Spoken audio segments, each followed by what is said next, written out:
નમસ્કાર, સત્યપુંજમાં આપનું સ્વાગત છે। હું છું લવજી કશ્યા।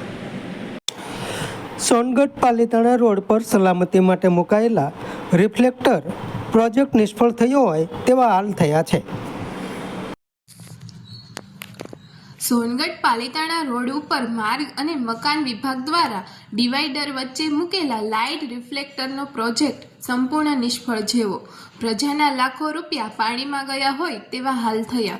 સરકાર અને PWD વિભાગે હાઈવે ઉપર સામસામેના રોડથી એકબીજા વાહન ચાલકના મોઢા ઉપર લાઇટ ના આવે અને અકસ્માતો નિવારી શકાય તેવા સારા હેતુ સાથે સોનગઢથી પાલીતાણા રોડ ઉપર રિફ્લેક્ટર લગાડ્યા હતા, પણ આ વ્યવસ્થા આ રોડ પરના લોકોને માફક ના આવી હોય તેમ આખા રોડ ઉપર આ ફાઈબરના રિફ્લેક્ટર તોડી પાડતા સરકારના પ્લાન ઉપર અને પ્રજાના પૈસા ઉપર પાણી ફરી વળ્યું હોય તેવા હાલ થયા છે।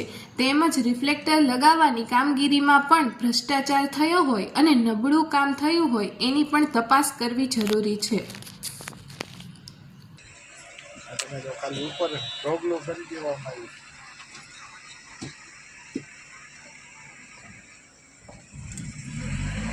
भ्रष्टाचार दो सरकार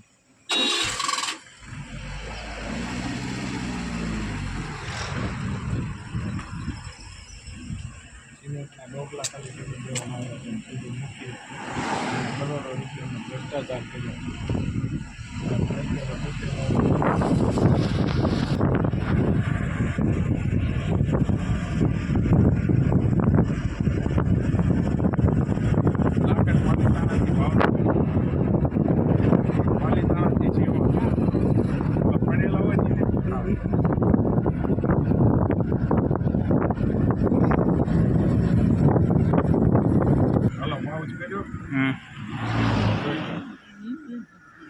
આ ડિવાઈડર ઉપર જે મૂકવામાં આવ્યું છે એને કાયદેસર 2 ફૂટનો ખાડો કરવાનો આવે।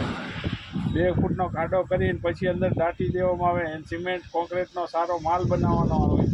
આ એટલી હલકી ગુણવત્તાનું પ્લાસ્ટિકથી માંડીને તમામ વસ્તુ આવી છે કે લાવો આ તમે જોઈ શકો છો। આ માલ તમે જો નાખ્યો છે, ખાલી દૂધથી ભરી દેવામાં આવ્યું છે અને આ સરકારના કરોડો લાખો રૂપિયાનો ભ્રષ્ટાચાર કર્યો છે। આ તમે જો આ પાલીતાણાથી સિહોરથી પાલીતાણામાં જે ડિવાઈડર ઉપર મૂકવામાં આવ્યા ઊંચી ગુણવત્તાનું પ્લાસ્ટિક પવનની હિસાબે બધા વળી ગયા છે। જે પાલીતાણાથી સિહોર સુધીમાં કરોડો રૂપિયાનો ભ્રષ્ટાચાર થયેલો છે। આ તમે જોઈ શકો છો તમારી નજર સામે। આ લાગત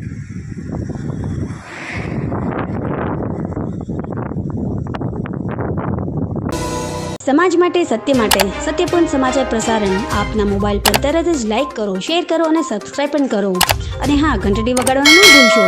આભાર। સમાજ માટે સત્ય સાથે સત્યપૂર્ણ અહેવાલ, સમાચાર તથા જાહેરાત પ્રસારિત કરવા સંપર્ક સાધો। સત્યપુંજ સમાચાર પ્રસારણ, લબ્ધિ કોમ્પ્લેક્સ, તાલુકા પંચાયત સામે, સિહોર।